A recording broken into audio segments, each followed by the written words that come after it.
Over the last couple of years, artificial intelligence has woven itself into our daily routines at a breakneck pace.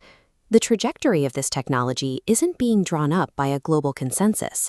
It is concentrated in the hands of a few massive corporations, located mostly in Silicon Valley, dictating the timeline for the rest of us.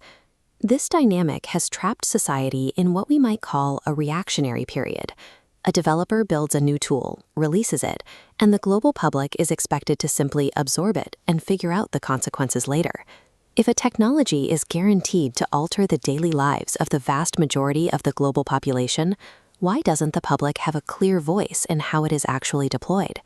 As long as we don't have a seat at the table, we are forced into the role of passive consumers rather than active participants in deciding our own future.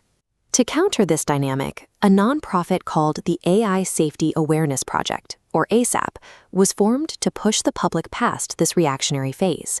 There is a glaring conflict of interest when it comes to learning about artificial intelligence. Most of the free educational resources available to the public are funded directly by the very companies profiting from AI's adoption.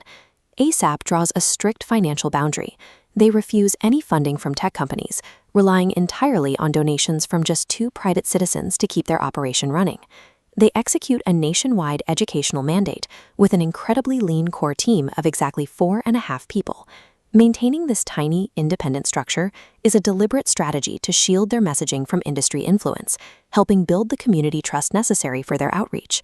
That core team maintains a relentless travel schedule, holding sessions in major tech hubs across the mainland, starting with cities like Seattle. Now, they are launching their most ambitious deployment to date, the Hawaii AI Safety Week. The logistical footprint of this tour spans across 4 distinct island locations: Oahu, the Big Island, Maui, and Kauai. From April 27th to May 1st, they pack multiple cities and venues into a single day, splitting their small team to cover maximum ground.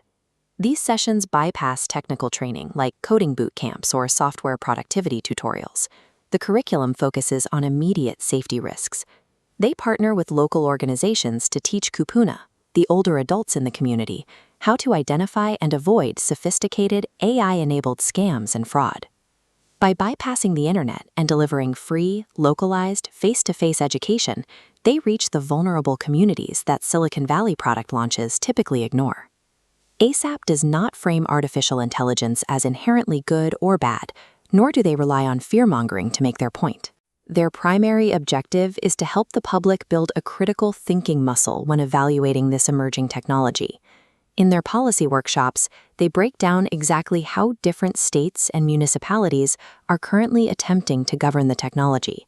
They show citizens what levers of power exist, so they understand how regulations are actually applied. They also run sessions specifically examining where the technology is heading.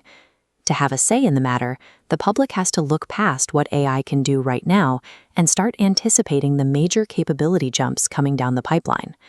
The goal is to move people away from confusion and anxiety and give them the confidence to make informed decisions about their own tech usage.